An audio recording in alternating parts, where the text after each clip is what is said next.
Oi, meus amigos, em mais um programa de Radar Cultural comigo e hoje também com a minha esposa. Eu vou explicar por quê.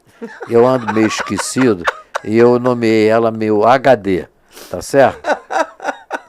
E mais uma vez recebendo figuras maravilhosas. Hoje eu estou recebendo direto de Barreto, aquela maravilhosa cidade famosíssima, não menos famoso do que Odair Moura. E aí, Odair? Pois é, que alegria poder estar aqui com você.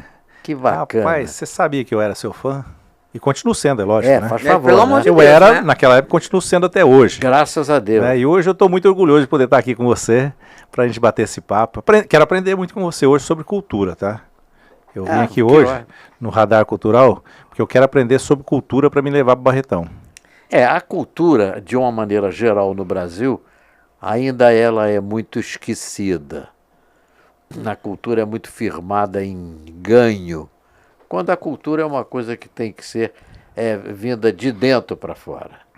Mas, graças a Deus, e alguns mandantes, vamos dizer assim, alguns políticos no Brasil, ainda hoje a gente pode vislumbrar uma cultura melhor.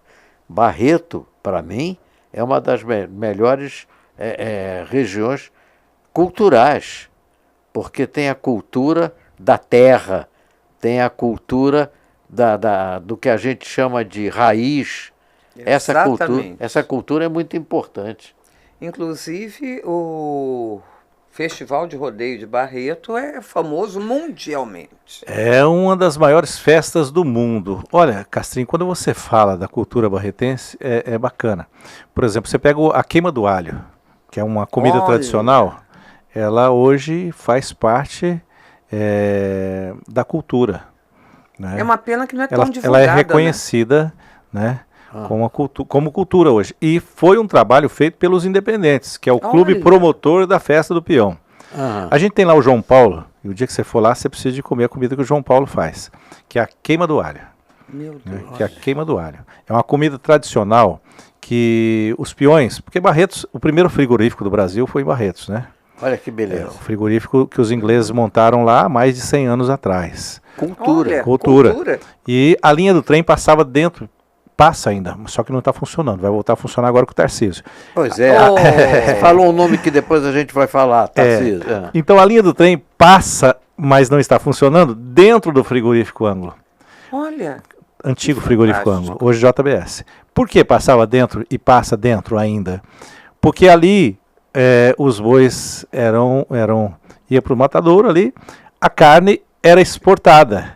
Era levada para São Paulo, para outros lugares, através da linha do trem. Transporte ferroviário.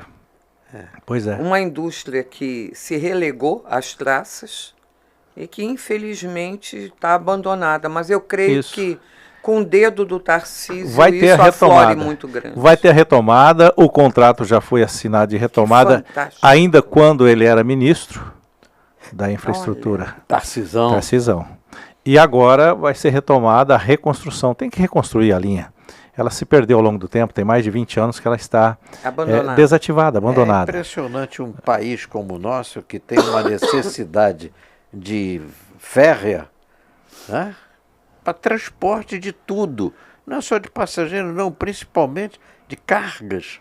A gente vê pelo trem. Até hoje, eu sei que já vão me condenar aí um grupo, até hoje eu não entendi porque caminhão cegonha. Aquele caminhão leva alguns automóveis. Uma linha de trem levaria a fábrica. Não, você vê que, por exemplo, o Brasil, com a extensão que tem, comparada com a Europa, o Brasil não tem nada de linha de trem. Eu vou falar para você o que está no meu coração. Diga. Tá? Não fiz conta e nem li nada sobre isso. Mas o que eu entendo é que o interesse financeiro sobrepôs a outros interesses. Por exemplo, a venda de caminhões e carretas no Brasil é uma coisa absurda.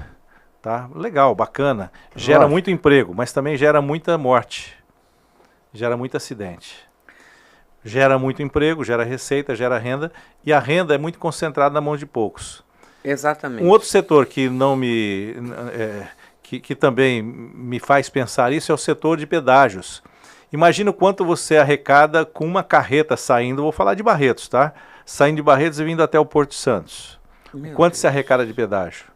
O quanto você arrecadaria com um trem trazendo todo o escoamento de grãos que a gente tem? Diminuiria muito. Diminuiria no frete, diminuiria justamente nos poluentes também. Melhoraria a receita para quem está vendendo lá no campo, porque o frete cai. O consumidor final. Pois é. E aí você diminui também os acidentes nas rodovias. Nós estamos falando de cultura, no nosso ponto cultural aqui. Mas verdade. Olha aqui, vamos voltar para a nossa cultura. Vamos voltar lá para a nossa cultura, então. A gente está falando da queima do alho, tá? Que vocês precisam experimentar. Lógico. Tá? A queima do alho, que é uma tradição de Barretos, que hoje é patrimônio cultural, não é? Ela era o alimento dos tropeiros, porque eles saíam pelo campo, tá? Eu vou falar de Barretos, da nossa realidade. Eles saíam com suas tropas de animais, iam para o estado de Goiás, iam para o Mato Grosso, para comprar gado e trazer para o frigorífico. Tá? Bom, a cavalo, imagina quantos dias você gastaria para ir até, vou falar uma cidade qualquer aqui. Imagina você sair a cavalo e de Barretos, por exemplo, vou falar de uma cidade famosa em Goiás, Rio Verde, Goiás. Pronto. Tá? Você andaria de cavalo aí, sei lá, um mês para chegar lá? E depois para trazer o gado? E como é que, então, mais outro mês para voltar. Então, o que eles faziam? Eles levavam a carne salgada, né? Porque não tinha congelador, não tinha nada. Salgava a carne, levava o arroz, levava o feijão e levava alho. Né? Porque o alho também não estraga, ele tem uma duração grande. A carne salgada não estraga, o arroz também não estraga, o feijão também não. Então eles levavam e ia lá, os tropeiros, né? Chamam de tropeiros. Tropeiro. Fariam então arroz tropeiro. Arroz tropeiro, né? Então eles iam para fazer essa jornada e levavam e ia se alimentando. Na hora do alimento eles pegavam aquela carne, faziam a queima do alho, que é o arroz tropeiro. Olha aí. Né? Então, o arroz carreteiro, feijão tropeiro. Arroz carreteiro, feijão tropeiro. Feijão tropeiro, Isso, Então eles faziam essa comida. Então virou uma tradição de Barretos essa comida. Olha só. Quando eles voltavam, era a mesma coisa. Tinha os pontos de pouso, os lugares que eles já vinham e vinham parando, porque a boiada precisava de beber água, precisava de fechar ela para dormir, porque à noite não dá para viajar, então era só durante o dia. Então era um tempão para ir, outro tempão para voltar. E essa era a comida que eles traziam. Os independentes, quando a festa veio crescendo, eles trouxeram para dentro da festa do peão. Lá tem um ambiente dentro da festa que é chamada queima do alho. Olha, que fantástico. É um belo de um ambiente. Todos os anos tem a competição da queima do alho. Então são várias comitivas de vários lugares do país. Por isso que se tornou... Que vão. E vão para lá, e são 10, 12 competidores que fazem as comidas, e aí tem os julgadores, às vezes políticos, vão para lá e vão experimentar um pouquinho de cada um desses, e todo ano é eleito lá a melhor comitiva. Antes, né? É bom, né? É bom porque a comida é boa. Agora, isso me faz lembrar uma coisa que nós estávamos falando do que as ferrovias podiam fazer. Se nós tivéssemos ferrovias, em vez de trazer o gado andando, o que vai fazer com que ele chegue com menos peso no final, a ferrovia traria todo o gado e seria mais rápido, mais objetivo. Gado grão. Que naquela época lá do passado, a ferrovia ia só até as margens do Rio Grande, até Colômbia, ali, que é na divisa do Rio Grande. Mas a gente tinha em Barretos, Castrinho, um curral, que inclusive era feito com trilhos de ferro, mesmo trilho. E também passava dentro desse curral a linha férrea. Porque quem queria trazer gado daquela região lá, para criar mais para cá, para esse lado de São Paulo, então você também embarcava o gado vivo e fazia o transporte dele para outras cidades na época. Porque ainda não tinha os caminhões boiadeiros naquela época. Os caminhões boiadeiros vieram depois. Inclusive, não tem ferrovia. Pois é. Inclusive, seu amigo Sérgio Reis. Sérgio. O Sérgio não podia estar aqui com a gente, então o microfone dele ia estar aqui, né? Mas o Sérgio Reis, inclusive, participou de um filme que chamava Expresso Boiadeiro. Expresso Boiadeiro. Um filme que tem a participação do Sérgio Reis. Esse filme foi gravado nos anos 80, quando começou a expandir o transporte de gado por caminhões. Tinha uma música do Pedro Bento da Estrada que chamava Expresso Boiadeiro. Olha. Né? Que era É o boiadeiro contando da mágoa, mágoa de boiadeiro, perdão, o nome da música é Mágoa de Boiadeiro. O boiadeiro contando que ele não tinha mais o que fazer, que hoje ele ficava assistindo os caminhões passando na estrada. Aquela coisa do... A cultura do boiadeiro, isso, né? Se ele, perdendo. ele lamentando, né? A música era isso. O boiadeiro lamentando, o Sérgio Reis gravou ela depois também. Lamentando que mudou a vida e ele não tinha mais o que fazer. E tá. Aí foi feito um filme. A grande estrela desse filme, o grande astro desse filme era o Sérgio Reis. Olha. Que interpretava a música. Para ele. Antigamente, nem em sonhos existia tantas pontes sobre os rios, nem asfalto nas estradas. Olha só. A gente usava 4, 5 sinuelos para sabia trazer os disso. pantaneiros Não sabia disso. no rodeio. Menina, vê se você isso. pega o meu telefone aí e faz uma virtual com o Sérgio Reis. Vamos ver se ele atende no telefone, vai ser interessante. E ele vai se lembrar desse filme. É. Né? Sérgio Reis tem uma ligação muito forte com Barretos. Sim, sim. Ele E o sempre Sérgio Reis, o fala. que tem de tamanho, ele tem de coração. Ele é maravilhoso, né? O Sérgio é o ponto fora da curva. Totalmente. Né? Em todos os aspectos, né? Totalmente. Um sujeito respeitoso. E o Sérgio Reis fez esse filme. Você vê que a ligação do Sérgio com Barretos é muito forte.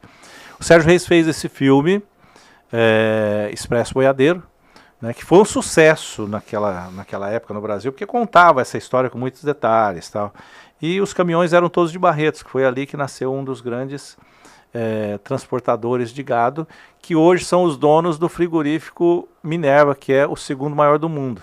Olha só. Eles começaram transportando gado e hoje são donos do segundo maior frigorífico do mundo, que é o frigorífico Minerva. Mas você é uma história viva de Barreto. Não, você tem que escrever a sua biografia, porque a sua vida, pelo jeito... Olha lá quem está lá. Olha lá. Peraí. Aí, Olha traz pra cá. Sérgio! Traz aqui, pode trazer aqui. Ô, meu menino! A gente que falando de saudade. Sérgio Reis, ele está aqui no vídeo. Olha só que coisa linda, né? Ô, Sérgio, eu tô aqui com uma figura que elogia tanto você, tá entendendo? É um cara lá de Barreto. Você conhece Barreto, Sérgio? Você conhece o Odair Moura, Sérgio? Lá de Barreto. Eu tô entrevistando ele aqui, que eu tenho um programa chamado Radar da Cultura. E olha quem tá aqui comigo. Ô Sérgio Reis, você tá bom, Sérgio? Estou contando a sua história aqui, a sua paixão por Barretos e o quanto Barretos é apaixonado por você aqui pro Castrinho. Estou contando aqui do filme Expresso Boiadeiro, que você gravou lá nos anos 80, né, que contava a história daquela música. Né? Antigamente nem som existia, tantas pontes sobre os rios, nem asfalto nas estradas. Mágoa de Boiadeiro. Estou falando aqui, participando do programa Radar Cultural aqui, ó, com o Castrinho, falando da sua história. E do seu elo também, Sérgio, com o Hospital de Amor de Barretos, né? Você é o nosso grande ídolo. Você que abriu as portas. O Sérgio é o precursor lá do Hospital do Amor. Chega, ele Sérgio, tem já te dei muita de coração. Olha, a última vez que eu tive com o Sérgio Reis foi gravando o programa do Juliano César. Né? Eu produzi o programa Juliano César pela Rede Vida durante alguns anos, né, até a partida para a eternidade do Juliano, que era apaixonado em você, Sérgio. Tá? E eu lembro quando ele falava... Pois é.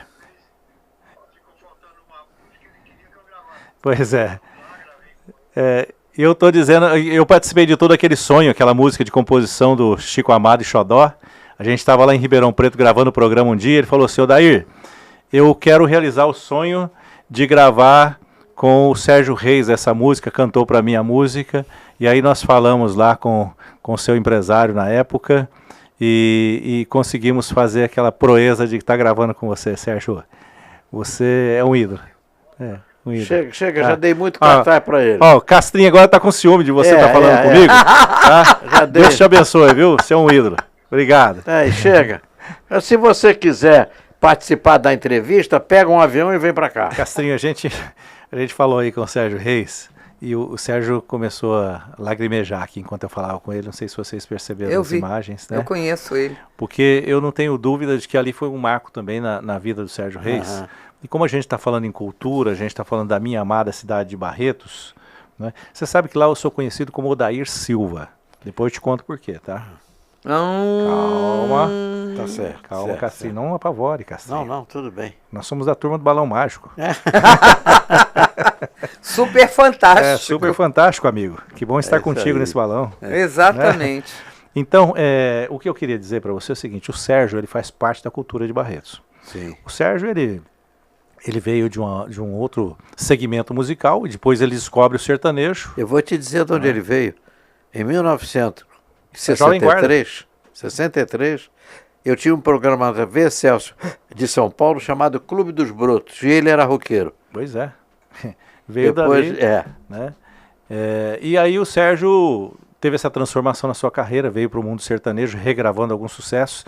E essa que eu estou dizendo que foi o tema do filme, que uma música que foi gravada primeiro com o Pedro Bento e Zé da Estrada, depois o Sérgio Reis regrava ela, e foi um sucesso no Brasil inteiro. Olha só.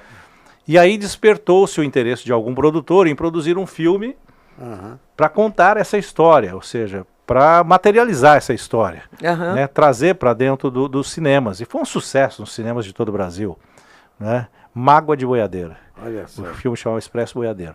Então foi um grande sucesso.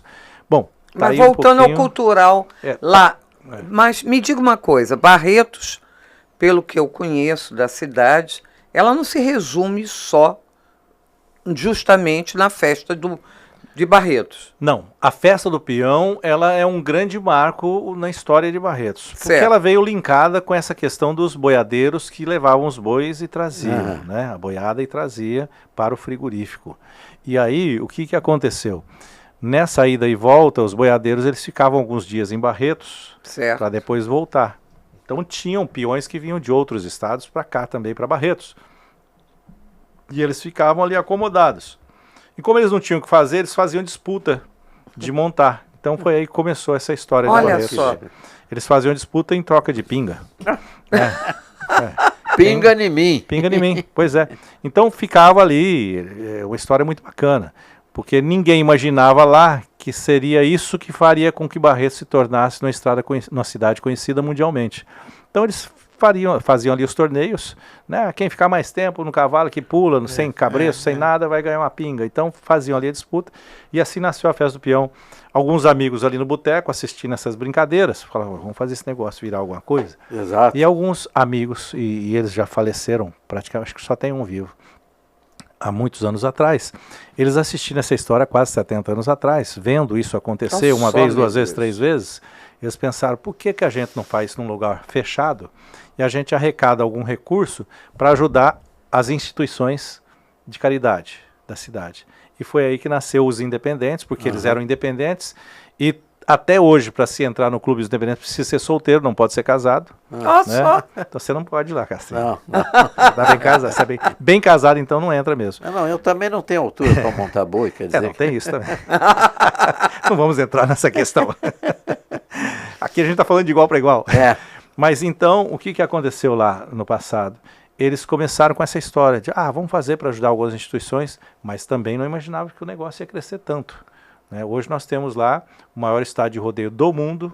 Né? Olha só. Nós temos um ambiente de mais de 70 alqueires de terra, com toda a infraestrutura de água, esgoto, saneamento básico, etc., energia, para receber lá mais de 1 milhão de pessoas numa noite só, né? Para você ter uma ideia do tamanho do negócio. Né? E tudo nasceu exatamente disso. Então essa cultura barretense ela é extremamente importante e a gente faz questão de contar por onde a gente passa. Nós somos da roça, do mato, né? E temos uma cultura muito sólida. Mas isso que é tão importante. O Brasil... A simplicidade Pois do é. pessoal de Barreto. Pois é. Agora me diga uma coisa, acontece a festa, né, do peão. E após isso? A festa são 10 dias, a festa de peão. A estrutura dos independentes é muito grande. É uma coisa maravilhosa. Então o recurso que eles arrecadam lá no parque, que vocês estão convidados a conhecer. Beleza. Tá? Estão convidados a conhecer. Se for de helicóptero, lá tem heliporto, tá? Dentro do parque. Tá? Agora, se for de avião particular, desce no aeroporto e a gente vai de carro até lá. Ou a cavalo. Mas dentro Cavalo, ele era bom de montar cavalo. Pois é, vamos voltar a ser bom, Eu por que fui não? de cavalaria no colégio Pois é, militar. olha só que beleza. Fiquei sabendo, que coisa chique. É. Né?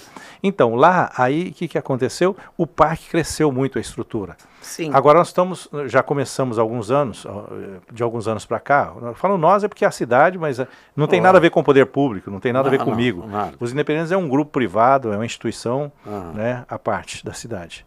E eles começaram a fazer o carnaval, né, que é um carnaval universitário, um carnaval moderno, um carnaval muito bacana e tem levado muita gente. Então, é um outro aspecto que também utiliza Da do cultura. palco ali, cultural. Que ótimo. É. Os Independentes criaram há 20 anos atrás, 18, 19 anos atrás, eles criaram um motorcycle, encontro de motociclistas, que acontece no Que final do beleza. mês de abril, que também é outro Exatamente. espetáculo, é a maior do Brasil. Nós fazemos parte de um grupo de... Aliás, Dois. Nós fazemos parte de 2 grupos de motociclistas. Então já agenda final do mês de abril do ano que vem, para você ir no motorcycle, você vai se encantar. E é um evento bem no formato para quem curte esse tipo de espetáculo, né?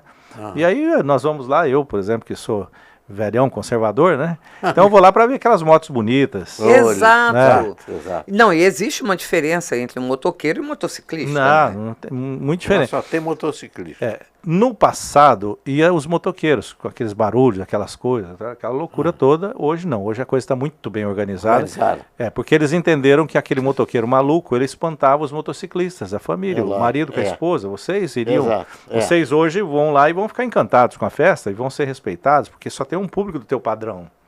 Né? Então são motociclistas do Brasil todo e até do exterior, de alguns países vizinhos, que se encontram lá em que Barretos. bacana. E aí tem música com bandas que também são da época de vocês. Músicas que vocês gostam. Olha só.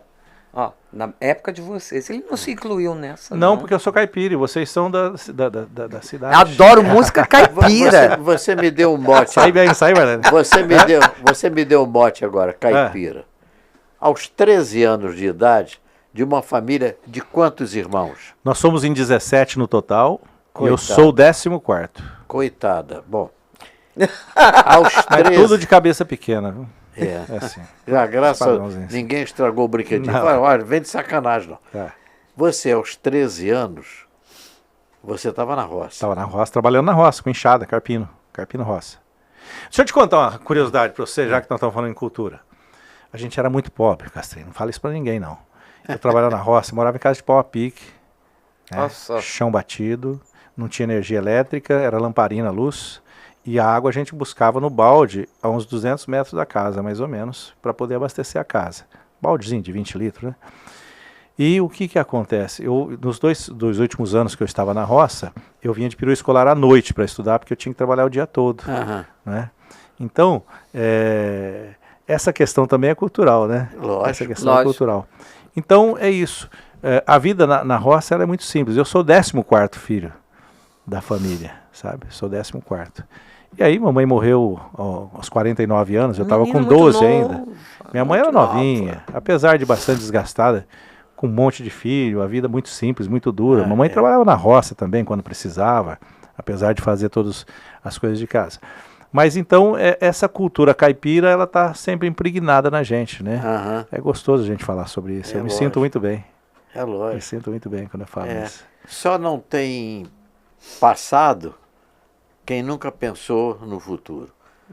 Esse negócio de passado, o passado é muito gostoso. Ah, é bom, né? Não é? Quando você tem família, quando você teve família no passado, o passado fica muito gostoso, fica impregnado na gente. A gente precisa entender que o alicerce, né? O passado é o alicerce, que a gente construiu o nosso sucesso, a nossa vida. Mas o alicerce justamente vem da família. Pois é. Né? Porque isso é até bíblico. O alicerce da família é a mulher que dá a estrutura justamente para o homem poder conquistar.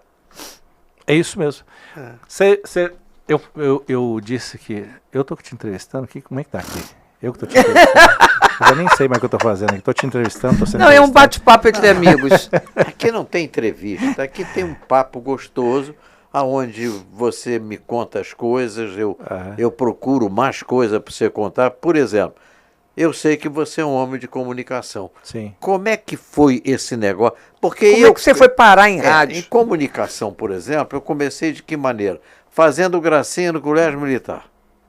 Aí um coronel virou para mim, na turma toda, eu tinha 12 anos ou 13, ele virou e disse, eu tive um amigo na AMAN muito engraçado, muito palhaço assim, feito Castro. A turma toda, tudo garotada, palhaço, palhaço.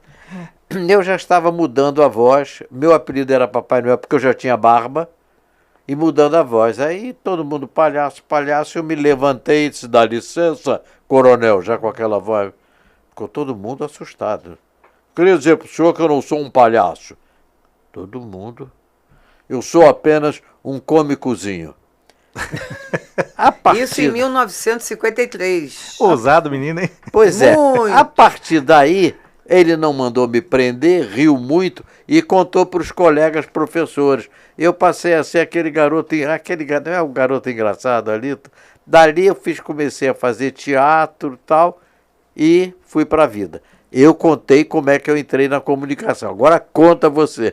Então eu vou te contar o segredo. Como é que é? Eu conto o segredo, mas quero ver se você faz. Eu cheguei da roça, né? Eu cheguei da roça na cidade e tinha um irmão já mais velho que trabalhava em serralheria. Né? Nos primeiros dias que eu cheguei para ganhar um dinheirinho, eu levei uma enxada da roça e carpiei alguns quintais, alguns jardins para ganhar uns trocados para poder comprar uma roupinha, um remedinho, alguma coisa.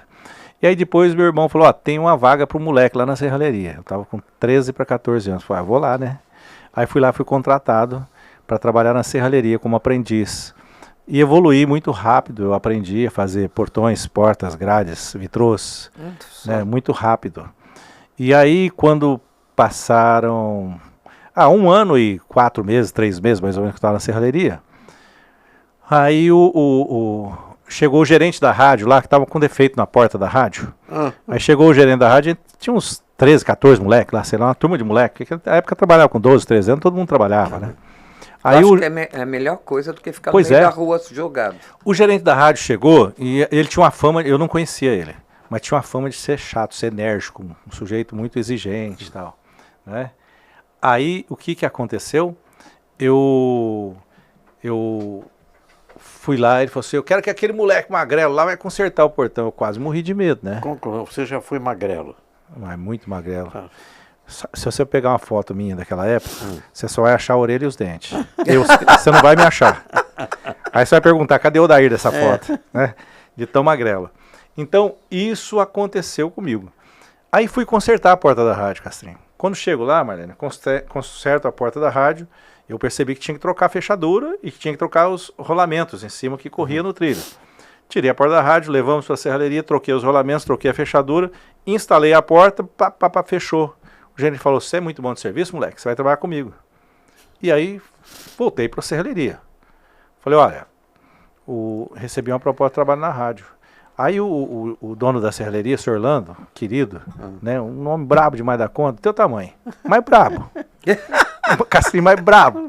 Ele falou, você tem que respeitar, rapaz, eu peguei serviço pensando em você, agora você chega aqui e diz que vai sair.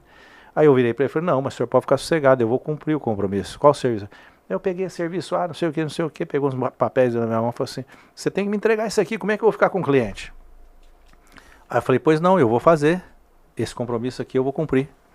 Aí voltei para o gerente da rádio e falei, olha, eu tenho um compromisso para cumprir, vai uns 20 dias lá, e eu vou trabalhar dia e noite. Eu saí da escola, fiquei só trabalhando dia e noite na serralheria, para cumprir, com 20 dias eu cumpri o meu compromisso. Tá? Aí quando eu falei isso para o gerente da rádio, ele falou assim, você é melhor do que eu pensava. Porque você não vai deixar o teu patrão na mão, teu ex-patrão, né? E aí comecei a trabalhar na rádio com 14 para 15 anos ainda, eu era técnico de som.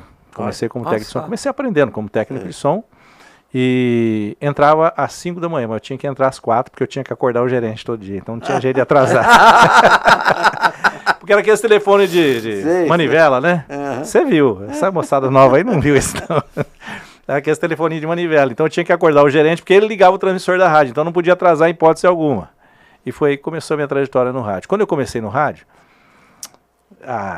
aí tinha um locutor lá, chamado Pioneiro, muito famoso lá na época, muito cômico também, tinha uns personagens que ele fazia, eu era operador de rádio dele. Como é que você chama?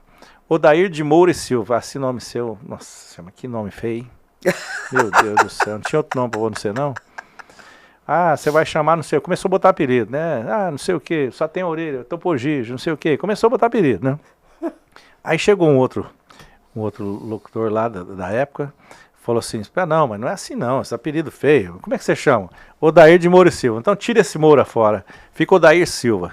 Então foi aí que eu virei Odair Silva, foi quando eu entrei no rádio. Aham. Então já como operador de som, eu, lá nos anos 80, eu passei a ser chamado de Odair Silva. E Mas o até Moura hoje tá aqui no meu carrega. coração. E até hoje carrega. Até hoje, aí ficou, eu fui locutor de rádio durante muitos anos, né? E aí sempre como Odair Silva. E aí, E agora Então com você- vocês, Odair Silva. pode falar comigo, Castrinha. Qual é o mal que te aflige? Conta pro papai. Endereçando a música Amor, Eu Te Quero Bem. Ô Castrinho, mas você sabe que essa vida do rádio... Olha aqui, eu fui trabalhar na Rádio Barretos, lá onde eu comecei. Daí comecei a virar locutor. Como é que eu fiz? E era assim que a gente fazia. Eu pegava os textos que os locutores gravavam, o moleque da roça, caipira de tudo, né? Aham. Não sabia nem falar direito. Aí eu pegava os textos comerciais e levava para casa os textos comerciais. E a hora que chegava em casa, eu ficava remedando os locutores. E agora, a Imperial informa a hora certa. Aí eu gravava, ficava falando aquilo o dia inteiro, até aprender. E foi assim que eu aprendi a profissão. Aí tornei-me locutor de rádio, né? E você continuou essa carreira durante quanto tempo? Olha, eu fiz programas de rádio, assim, que era o meu negócio principal até 1990 para 91. Aí quando foi em 91 eu me ingressei também na área comercial de rádio. Né? É lógico que nesse período eu trabalhei em banco e no rádio. Eu tive outras atividades e o rádio. Mas o rádio sempre foi meu principal negócio, que é aquela questão de dom, né? Foi ganhar dinheiro na área comercial. Ah, fomos para a área comercial. E aí tive negócios, vários negócios, lanchonete. Depois casei-me junto com a esposa, a gente teve negócio, com os filhos, a gente tem negócios ainda. Quantos filhos você Né? tem? Temos 2 filhos, eu e Rose. Temos não, que eu não tenho filho com você. Mas eu quero que você, como um cara bem abastado, sinta-os como se fossem seus filhos Oh, e coloque-os no seu testamento, por sim, gentileza. naturalmente. Mas me diga uma coisa, você então foi locutor, Técnico se descobriu nessa área, depois você foi fazer o quê? Eu, no rádio, eu fui para a área comercial também. Depois eu parei de fazer locução, fiquei só na área comercial. Me formei administrador de empresas e passei a ser gestor de um grupo, administrador de um grupo de comunicação em Barretos. Então você demonstra Sou gerente de um grupo de comunicação em Barretos. Você demonstra mais uma vez que quando você quer, você consegue realizar. É isso. Primeiro a gente tem que dar o comando, né? Quem dá o comando para a gente somos nós mesmos. E o que eu costumo dizer é o seguinte: não é a pobreza, não é a dificuldade financeira que tem que Ditar seu futuro, ditar a né? regra para nós. É o contrário, a gente tem que aproveitar essa dificuldade e entender que a gente avança na vida. Primeiro a gente tem que ter o desejo. Segundo, precisa trabalhar muito, Castrinho, não tem moleza não. Tá? Não tem moleza não. Eu cheguei a ter 3 trabalhos ao mesmo tempo. Então, trabalhar muito e estudar, se capacitar, porque aí você tem espaço. Então, hoje, com a competitividade que tem, muito maior do que era no passado, né? Então a referência é essa: trabalhar muito, estudar. Aí, se sobrar um tempo, diverte. É isso aí. E me né? diga uma coisa, então você fez toda essa parte e me disseram que você almeja em algum momento da sua vida a vida pública. Como é que surgiu esse desejo em você? Olha, a gente primeiro tem que ter algumas paixões na vida, né? E uma das minhas paixões é a minha cidade, Barretos. Eu nasci ali no mato, cresci ali, me fiz profissionalmente na minha cidade, constituí a minha família na minha cidade. E eu, durante esse período, estou na mesma empresa há 41 anos agora, e no rádio há 43 anos, sempre no rádio. E lá na empresa que eu trabalho, eles são... A Rede Vida de televisão faz parte da nossa empresa. Então a Rede Vida precisou de mim durante algum período. E eu saí de Barretos e fui trabalhar na Rede Vida de televisão também na parte comercial, na área comercial. E estando na área comercial de uma televisão nacional, eu comecei a visitar várias cidades em vários estados diferentes, buscando parceria com as empresas, patrocinadores, com as indústrias. Sim. Né? porque a gente tinha que buscar, porque a televisão tinha que pagar Lógico. conta, tinha que dar resultado. E eu fui durante 6 anos prestar esse serviço para a Rede Vida, né, de 2015 a 2021, já com um ano de pandemia praticamente. Que não é brincadeira. E nós fizemos um bom trabalho na TV, e nesse período todo eu comecei a observar muito que a minha cidade estava estagnada, e que outras cidades, Castrinho, que eu visitava, daqui um ano eu voltava lá, tinha mudado alguma coisa, a minha cidade igual, ia na outra, tinha mudado, na minha igual. Foi, não é possível, está acontecendo alguma coisa estranha. Não é? Aí eu fui entender que essas cidades que avançam, elas têm gestores com visão empreendedora. Enquanto na sua repetia-se a mesma coisa. Repetir, a gente tem corrido um grande risco, estamos perdendo muito tempo, nós estamos nos perdendo no tempo, essa é a verdade, porque a gente tem tido uma gestão política. Tá?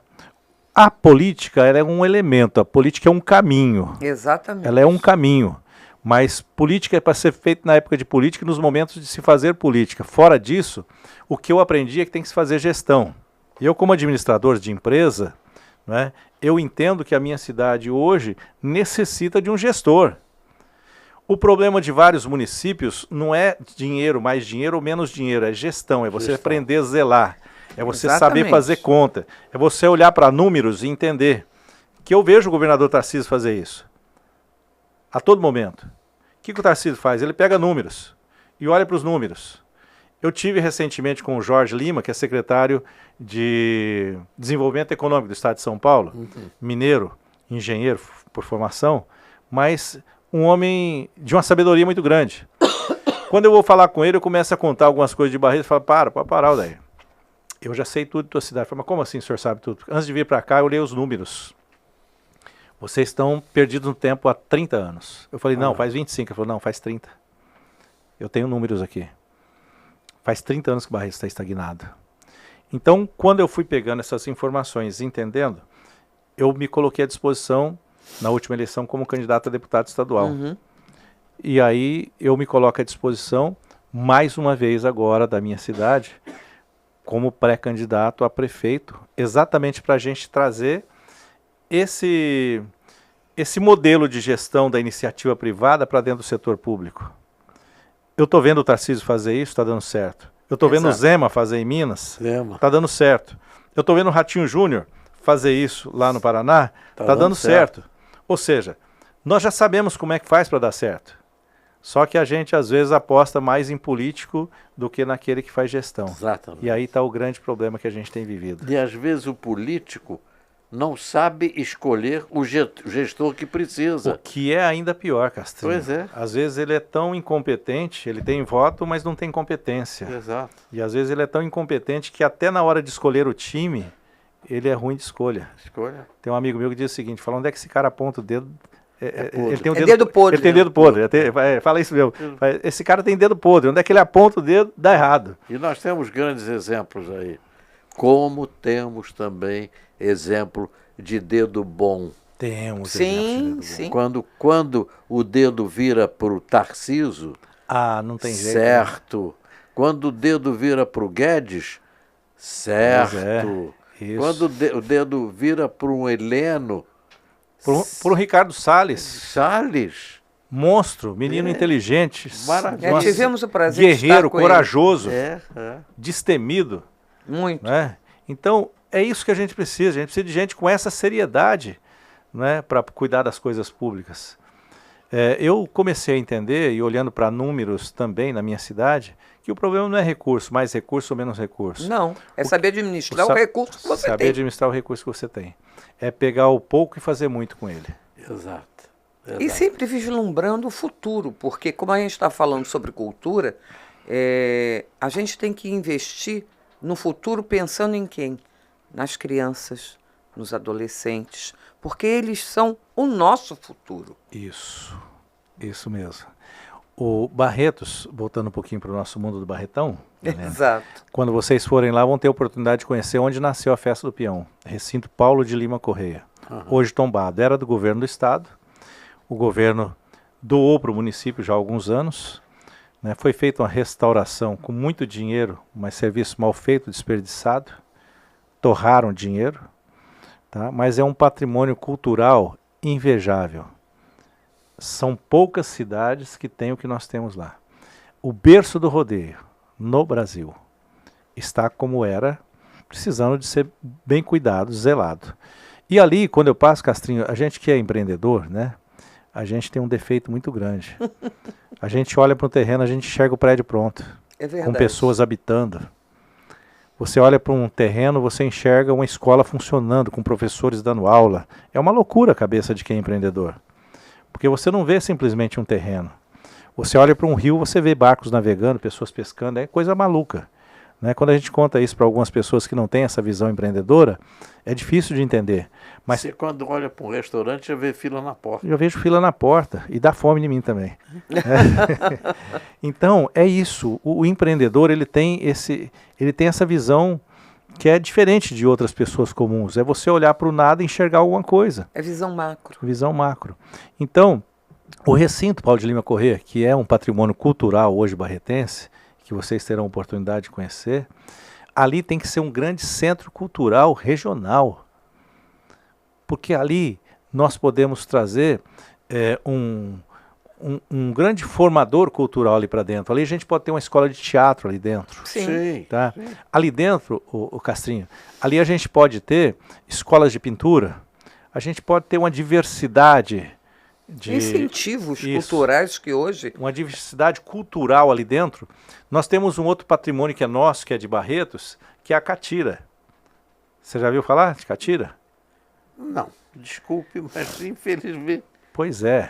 Então é uma cultura que também vem da festa do peão. A catira é uma dança num tablado, né? Que o violeiro vai tocando, né? E eles vão dançando, batendo com o pé no chão e batendo com a mão, né? A catira. Então é uma outra cultura da nossa terra do interior, que é uma coisa fenomenal, uma coisa arrepiante. É lindo, é maravilhoso aquilo, não é? E nós estamos também perdendo. Então, é trazer a catira. Você quer ver um outro fator cultural extremamente importante, que lá na nossa região é muito forte? As companhias de Santos Reis, que são aquelas músicas de Santos Reis. Não é? A gente tem só na cidade de Barretos 40, eles chamam de companhia de reis. Deus. 40 companhias de reis. Esse conteúdo todo... Fica esquecido, eles saem no final do ano para se apresentar, eles vão nas casas visitar, né? Uhum. Eles vão fazer o roteiro que eles fazem de visitação nas casas, cantando as músicas de Santos Reis, né? Em homenagem a Santos Reis, anunciando a chegada do Menino Deus, né? Depois eles ainda passam por um período, que o dia de Santos Reis é 6 de janeiro, se apresentam e depois cada um vai para sua casa, acabou. Vamos encontrar só no ano que vem de novo. Eu digo para você, eu sei que eu estou vendo, você é um homem de comunicação. A gente tem que pegar esse conteúdo todo e ficar projetando durante o ano todo, através da internet, da Rede Vida, não sei. É isso. Você me falou da catira, você me falou dos tropeiros. Sim. Você me falou... Da queima do alho. Você tem que movimentar isso, desculpe. Movimentar essa cultura de Barreto e em volta, filmar, fazer, mostrar. Meu Deus do céu, coisa tão linda. É impressionante, é impressionante. Não, parece que é outro país. É isso. O nosso mundinho é um outro mundo. Você pega as companhias de reis, por exemplo, você fala desse centro cultural, eu tenho, vamos falar de coisas boas. Tem a Olímpia, que é a nossa vizinha de parede ali, 45 quilômetros de Barretos, hoje é um dos maiores centros de águas termais do Brasil. Né? Tem uma movimentação, uma coisa absurda, de turistas todos os dias, de todos os lugares do país e até do exterior, hoje para a Olímpia. Né? A rede hoteleira de Olímpia hoje, se você pega em número de leitos, talvez ganhe até do Rio de Janeiro. Nossa. Né? De tão grande que está. Né? Então, o que aconteceu? Águas termais. Mas eu tenho ali em Barretos, do lado, uma série de cultura que eu posso explorar esse cara e trazer ele para cá. Se eu tenho apresentação em todos os finais de semana, inclusive. Pois é isso. É isso que a gente precisa fazer. Se eu valorizo a cultura, e quando você fala em cultura, você me provoca muito, porque a cultura não custa dinheiro, né? Você já tem. A cultura custa amor, custa carinho. Sim, lógico. Né? Exatamente. Porque o dinheiro ele é consequência, ele surge. Né? E os investimentos não são mirabolantes, a não ser que você faça desvio de recursos. Né? Haja visto a própria festa de peão de Barretos. Exatamente. Começou do nada e hoje é um monstro. E aí você traz esse recinto, por exemplo. Dá para a gente criar ali um grande centro de eventos culturais, tá? Onde você vai ter a catira, você vai ter o violeiro, você vai ter a queima do alho, você vai ter lá as companhias de reis se apresentando. São 40, imagina se você tiver uma por final de semana, só vai repetir daqui a um ano quase. Exatamente. Né? Então, porque são 52 finais de semana, imagina que você vai ter 40 finais de semana e o cara vai ficar descansando. Mas dá para ter duas, dá para ter três se apresentando no final de semana. Exato. Trazer essas pessoas para valorizar essa cultura. Além da cultura, a Companhia de Reis, ela também desperta a devoção, né? Desperta a fé nas pessoas. Que é importantíssimo. Não tem nada tão valioso quanto a fé da gente. A fé. Olha, até quando você acha que tudo está perdido, se você não perder a fé, você Exatamente. restaura a sua esperança e você volta ao equilíbrio de novo. É Deus, Pois é isso. pátria, família. Pois é. É isso mesmo. São valores que a gente não pode abrir mão, né, Maria? Nunca. Não podemos abrir mão, não pode ser É alguma. isso que nos dá o gás para continuarmos. Então eu tenho essa visão de que a cultura ela precisa ser respeitada. Eu acho que o gestor público, né, e eu estou me colocando agora à disposição como pré-candidato a prefeito de Barretos, ela precisa ser respeitada. E eu vivo a cultura. Eu trabalho na comunicação há 43 anos. Comunicação nada mais é, Castrinho, do que cultura. Nós fazemos todos os dias no rádio cultura. Nós levamos informação, informação é cultura. Nós levamos conhecimento, conhecimento é cultura. Exatamente. Tudo que você leva de bom é informação, arte, humor. O nosso grande Chaplin dizia o seguinte: se você passou o dia inteiro sem dar uma gargalhada, você perdeu um dia. Pois é, isso mesmo. Não é? Você tem aquele quadro do Chaplin lá ainda, João? Eu tenho um quadro do Chaplin lá que eu ganhei quando eu era solteiro ainda, você acredita? Nossa. Estou casado com a Rose já há quase 37 anos. Né? E eu tenho um quadro do Chaplin que eu guardo em casa. É que nós moramos em Rio Preto um período e ficou na casa que o Jonathan está lá em Rio Preto. O quadro está na casa dele lá em Rio Preto. Daí eu voltei para Barretos com a Rose. E uma das coisas que eu falando agora na parte cultural me fez viajar um pouco, pensando em futuro, é fazer parceria com essas grandes empresas de tecnologia para incentivar a inteligência artificial. Não trazê-la como uma inimiga, mas trazê-la, antes que ela se torne uma inimiga da cultura de base, trazê-la como parceira dessa cultura de base. Para mim, ainda é muito novo a inteligência artificial.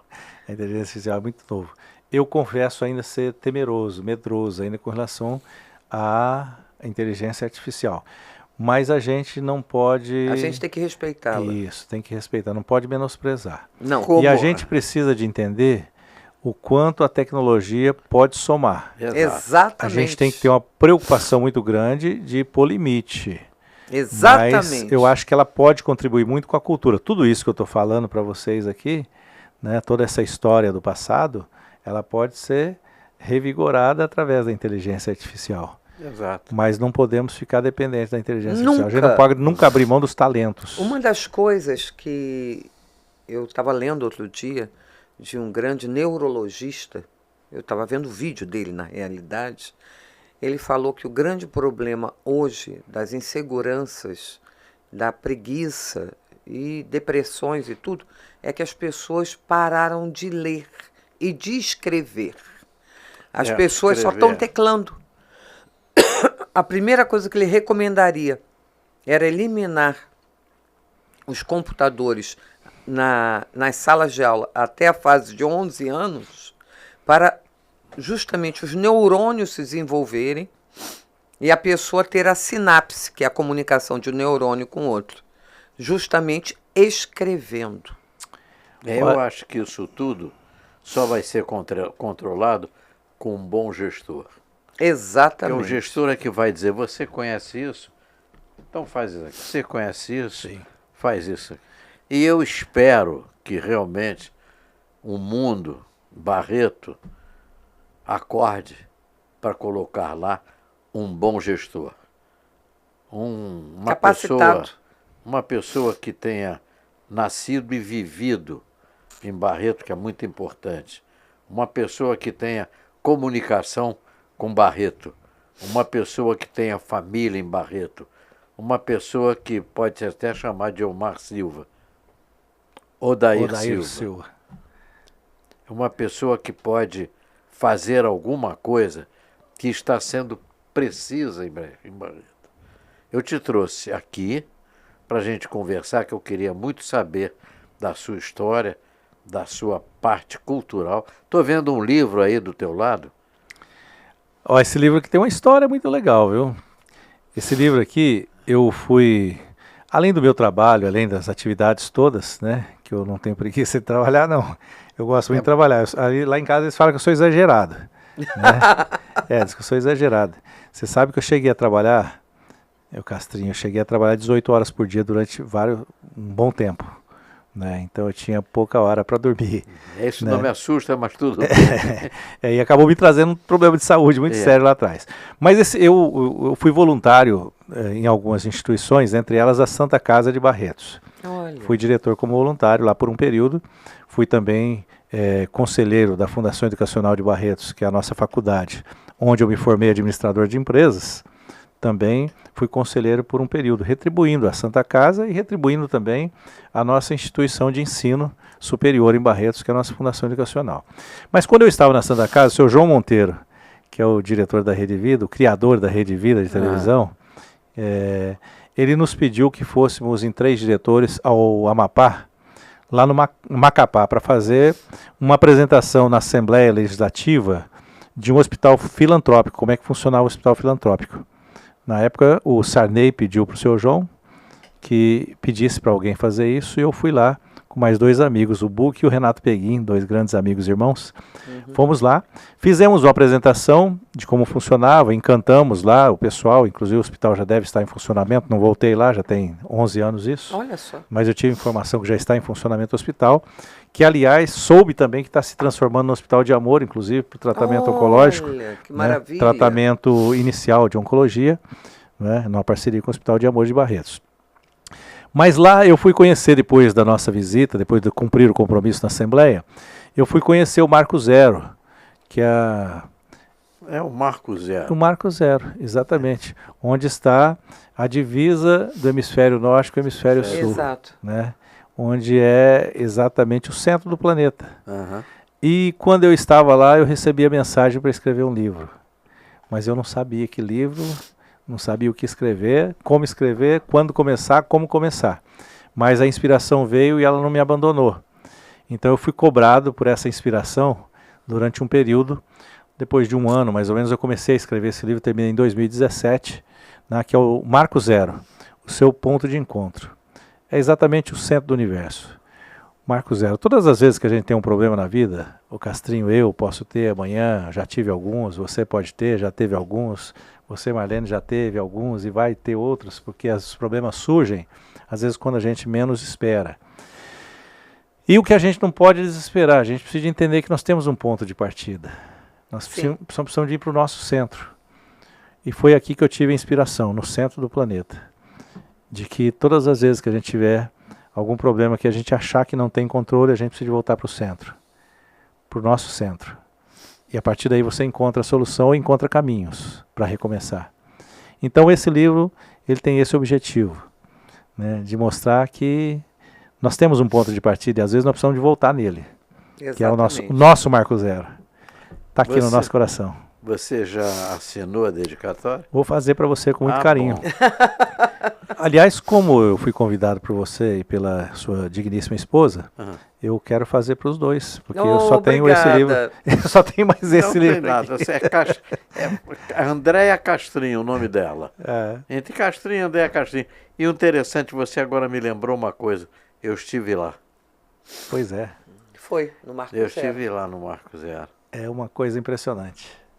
É uma coisa impressionante. Foi um marco na minha vida. Né? Por isso que surgiu o Marco Zero. Seu ponto de partida. Daí. Foi um prazer enorme ter você. Muita alegria estar aqui com vocês. Você não sabe o quanto eu estou agradecido. Você não sabe o que nos alegra de estar sentado com uma pessoa que ainda acredita na nossa querida pátria. E que tem fé, que tem Deus. É isso aí. Deus não escolhe os capacitados, Ele capacita os escolhidos. Olha, E você, eu tenho certeza que Ele escolheu. obrigado a vocês. Eu quero deixar explícito aqui a minha gratidão por ter essa oportunidade de conhecê-los pessoalmente, Que isso? de poder estar aqui nesse bate-papo. Vocês não sabem quanto isso é importante para a minha vida, para a minha cultura. Né? Dizer para os meus amigos que eu tive com vocês, olha que coisa linda, que coisa gostosa, né? Para nós também, Meninão com da certeza. roça, lá do Barretão. Oh, pra meu nós, querido. com certeza. Obrigado. Olha, Você gratidão. é uma referência. Gratidão. Você se tornou uma referência. Obrigado. Muito feliz de estar aqui com vocês. Muito Nós obrigado. também, com certeza. Muito obrigado. Meus amigos, é uma pena, mas a gente tem que interromper, entendeu? Para mim, Radar Cultural é uma honra trazer uma pessoa como Odair Silva. Como diria o nosso grande Chico Anísio, Odair Silva. Muito obrigado. Obrigado a você. Obrigada a vocês Odair, todos. felicidade, E pátria, que Deus te família, abençoe. pátria, família, liberdade, estamos com você. Até lá.